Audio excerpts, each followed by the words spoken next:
Want to get back, though, to that change at the top of the psychedelics biotech company, MindMed. Last month, the company's founder and CEO, J.R. Ron, who we've had on the show many times, stepped down from his leadership role, and now in an interim position is Robert Barrow, who was Chief Development Officer at MindMed, and he joins us now. Robert, good to meet you here. First off, just why the change? Why did J.R. Ron step down from that leadership position of the company he founded?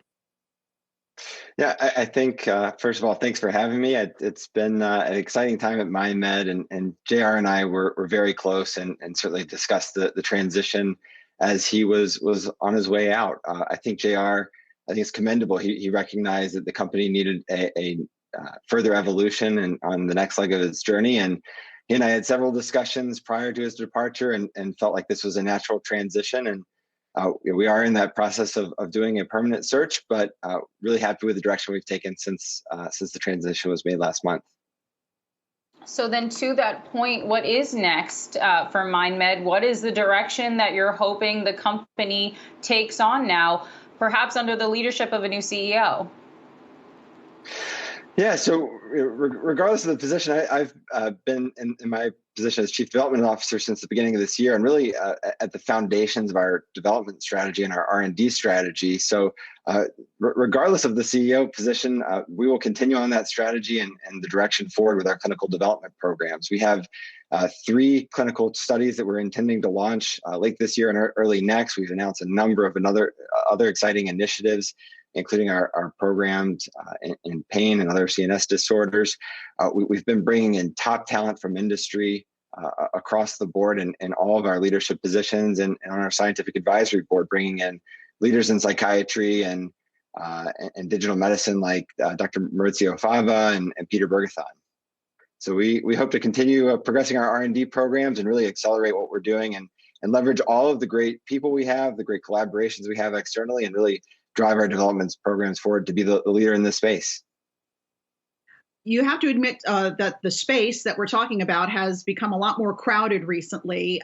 Just today, I think the 5th psychedelics-related company is going public, Field Trip. We're actually talking to the chairman of that company in the next hour. But how are you going to continue to differentiate MindMed? And do you see consolidation being inevitable? May some of these smaller psychedelics companies be bought up by some of the larger biotech companies?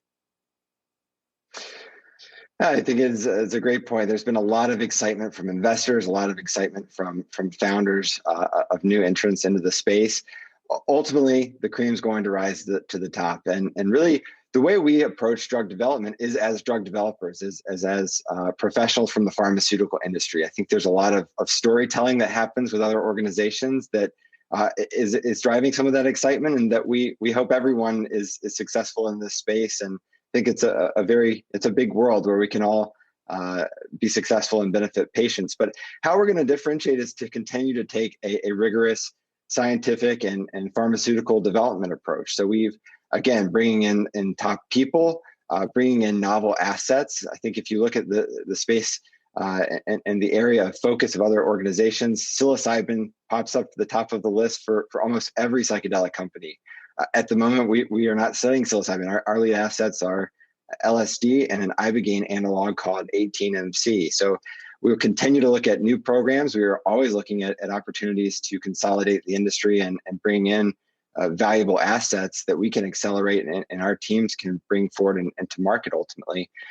But the bottom line of our approach is that we have a very focused approach that relies on the tricks of the trade effectively. What we know as drug developers can be successful in getting drugs approved, and ultimately establishing a framework where we can roll out the therapies, leveraging the current infrastructure that exists today. So often we hear the story that the mental health care system is completely broken and effectively needs to be burned down and start over again with specialty clinics for psychedelics. We don't subscribe to that story. We believe that we can generate a number of valuable tools for clinicians, and that by putting those tools into the market, ultimately, physicians can leverage the systems that exist, improve on them, get more efficient, but not tear it all down and start over again. So as we think about regulatory approvals and our development approach, it's always aimed to that, thinking about how we can, where there are prior assumptions or strategic missteps, by the industry at large, and how we can leverage those opportunities into successful commercial and regulatory developments. All right, we're going to leave it there. Robert Barrow, Interim CEO at MindMed. Thanks for making time for us today.